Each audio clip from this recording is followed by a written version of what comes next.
Hey everybody, welcome back to our group.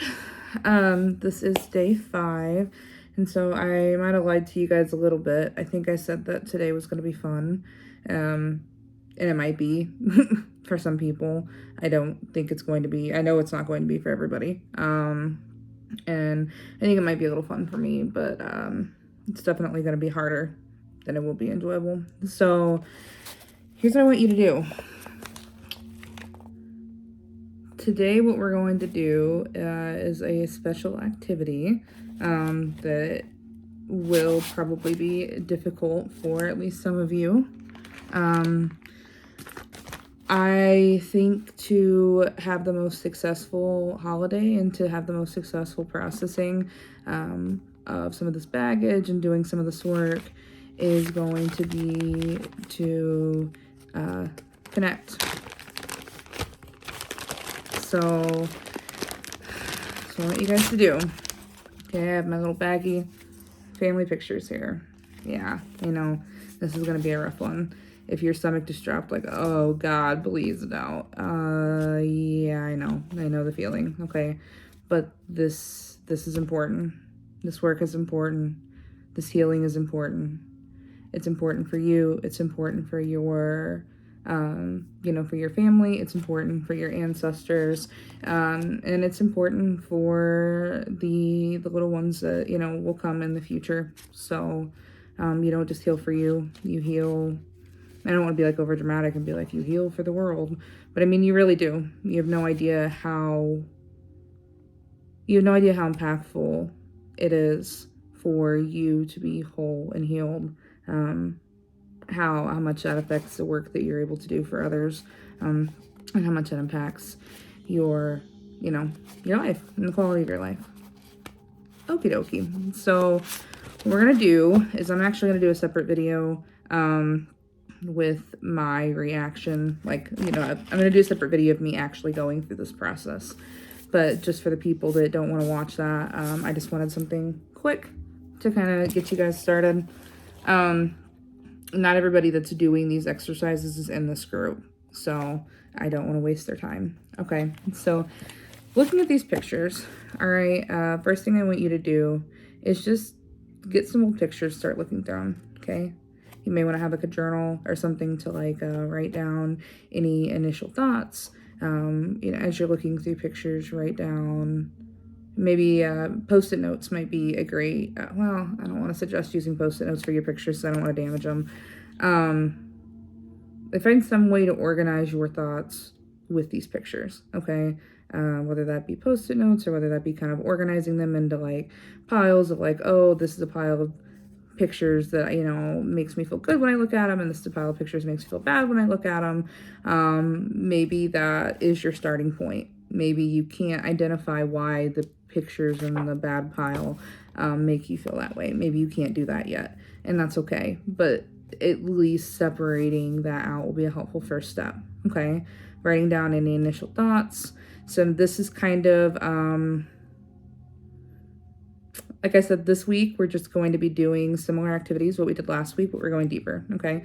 So this ties into our day 1 activity. And also ties in a little bit to maybe some of the other activities too, but at least that first day 1 where you're kind of identifying, what Thanksgiving means to you, any kind of emotions attached to that, or any kind of baggage that might be associated with it.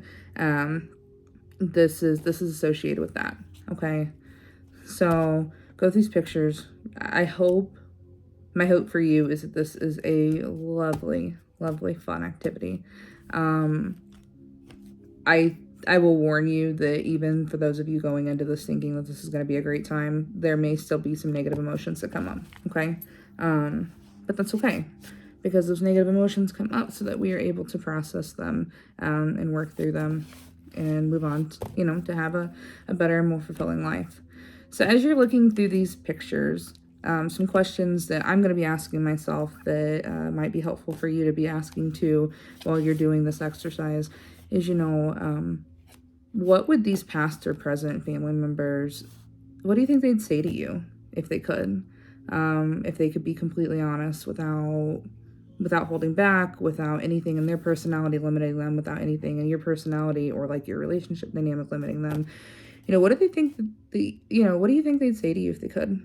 And then kind of other side of that is, what would you say to these family members that are either not with us any longer, or maybe they're in your life, but like they're difficult to talk to, so you really haven't been able to have these conversations yet. So what would you say to them if there were none of those limitations like we just spoke about, as far as, like what they would say to you in terms of like, personality, relationship dynamics, etc. Kind of applying that same to what would you say to them if you could. Okay. And again, don't need to sugarcoat it. If you decide you want to do something with this letter of what you'd say to them at some point, that's awesome. You can clean it up and make it sound prettier and put a little bow on it later if you want to. But for now, draw emotion. Okay. You can't heal and process something you don't understand, and you can't understand it unless you get into it and really work through it. Okay. Don't get in this activity and be like, oh, well, I really wish that I could tell, I don't know, my uncle that one time that he said that one thing, it was really mean, I didn't like it. I mean, if that's how you really feel, that's fine. But if the reality is, that you look at a picture and you get a feeling like you're punched in the gut because you see your Uncle Jim in that picture, and you remember that one time, that you were 6 and it was Thanksgiving and you got an extra portion and he made a comment about your weight, maybe write in your journal, like, hey, Uncle Jim, that was a real dick move. I was 6. I got extra food and you were an asshole about it, and now it has fueled a lot of, food-related problems for me. I don't have an Uncle Jim. Again, not my personal story, but, whatever that is, I hate you for ruining my relationship with food. Whatever the emotion is. Don't be afraid to start writing and just see what comes out. Oh, no. Okay. Well, I guess that was like an extra confirmation for that because my phone tripod just fell over. Okay. So, all right. Again, just unabashed honesty throughout this, okay? So, looking through these pictures, were there ever, I'm sure that there were points in time, somebody watching this might have had a genuinely just like completely tragic life, okay?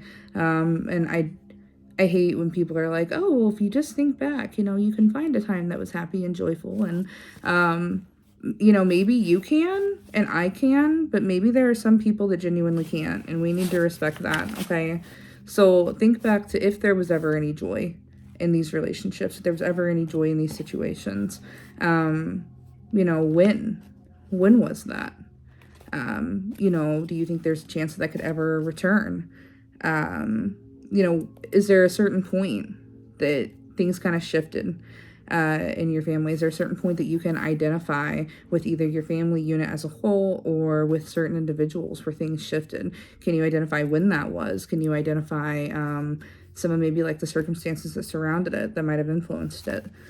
How, just kind of looking at how are your relationships with these people in the pictures that you're looking at? How have these relationships with these individuals in these pictures changed? Are there people, I'm sure there are people in your family that you have difficulty with. I'm not going to say, is there anyone in your family that you don't have, you have a problem with? Because if we're all honest, like, I don't think there's anybody on earth that can say that they don't have any problems with anybody in their family. That's just not possible. I'm not going to throw my own baggage in there. It's not that it's not possible. It's just highly unlikely, in my opinion. Let's see. Okay. So in these people that you're having these difficulties with, okay, here are the 2 questions that are going to challenge you the most, okay? And I'm going to warn you that you need to kind of take a step back here and take a deep breath before I suggest them, because it might piss you off, okay? Because a lot of times if we're hurt, it's very hard to see anything that has to do with us or any different perspectives, okay? So just keep that in mind. Take a deep breath. In through the nose, out the mouth. Okay? Deep breath. Nobody's blaming you or judging you or anything that's happened in your life, okay? But, however, even though nobody can blame you or judge you for things that have happened in your life, you are still kind of stuck with the responsibility. You're still stuck with, how the dominoes fall. You're still stuck with the things that you have to do to clean up, okay? So, kind of in that spirit, the people that you have these difficult relationships with, can you take a step back and see, is there room for any other perspectives? Okay.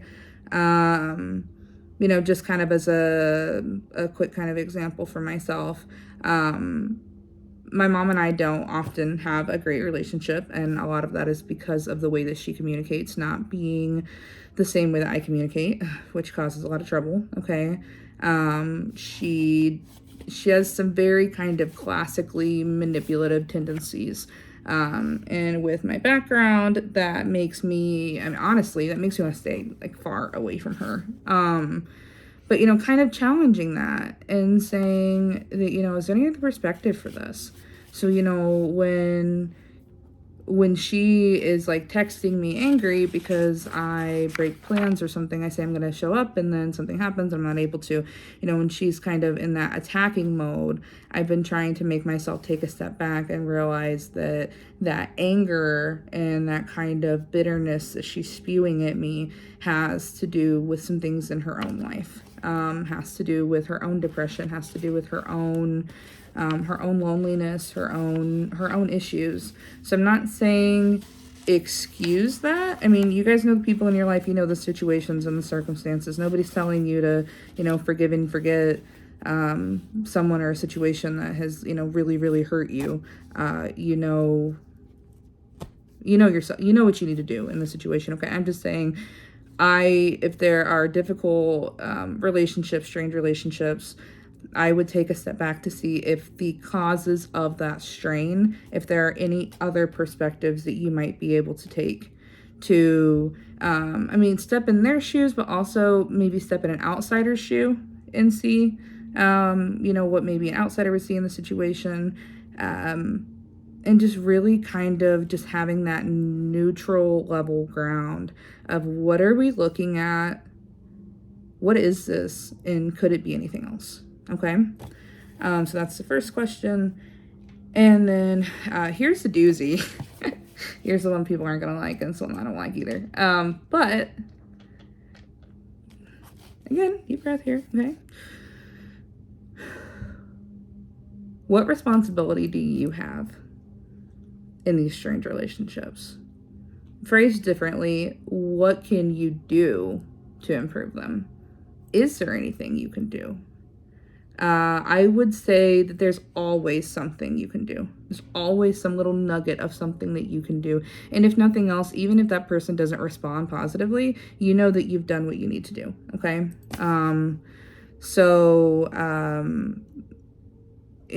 Is there anything small? Could you, if you have a strained relationship with your, I don't know, let's just say I'm gonna keep going back to my mom. So, because unfortunately we do have some communication problems, but is there anything small that you can do? And I want you to do it at the end of this practice if you can, like now, like do it inspired, boom. Okay. If I said that there's anything that you can do to change the situation, is there anything you can do to improve the situation on your own end? What I mean by that is the very first thing that pops in your mind, if it feels good, very first thing that pops in your mind that feels good to do, in my opinion, I would do that. So for this may be something like, I haven't talked to my grandma in a while, but I just found this really cute picture, because I'm like doing this episode or, this session, whatever. I'm doing this activity and I found this really cute picture. And, maybe my grandma and I we don't really like talk that much or whatever, but she does have texting. And so I take a picture of it and, I don't even say anything. I just take a picture of this picture and I just send it to her, just to let her know I'm thinking about her. Right. And maybe that one little inspired piece was what helped set this into motion. Okay. So, what's one small thing you can do? Self-improve this. And maybe I would encourage you to make this an action step with this person if you can. Okay. But if you can't, then I would still look for some internal work that you might be able to do to help release yourself, because ultimately it's about you not being weighed down by these emotions that don't serve you. They don't serve anything. They don't serve you. They don't serve your family. They don't serve humanity. They don't serve the world. They don't serve anybody, anything besides continued sadness and negativity and continued, just negative things in your life. So, we want to make sure that we can identify those so we can let them go. Okay. And let's see, one small step you can do right now. Okay, so that's what I want you guys to do. I'm going to end this now before I do my actual activity. But that's your activity for today. Let me know how it goes, and preview. Only a couple more days left in this group. So tomorrow, we're going to be doing some more kind of heavy-ish work, just kind of going into like cultural conditioning, dismantling some of these ideas and thoughts and programs that we have around what we're supposed to be doing, what we're supposed to be doing for others, what we're supposed to be, etc. I'm not going to go too much into that right now, but we are going to touch on kind of responsibilities and body image and, some things along that nature. So that's what we're going to do tomorrow. And then Wednesday is going to be our day where we kind of tie all this together. Okay. We're going to do, like a deeper, a really deep, like meditation with, our visualization and our affirmations. And so tomorrow we're just kind of bringing this all together. I'm so sorry, not tomorrow, Wednesday, excuse me. We're kind of bringing all of these pieces together. So we will be, on Wednesday, we'll have kind of started moving past some of that healing, processing work that we needed to do, and then kind of setting our sights for the future for Thursday. Okay. So we'll do that, and then we'll do like maybe some practical pieces of advice that might be able to help Thanksgiving go a little bit more smoothly.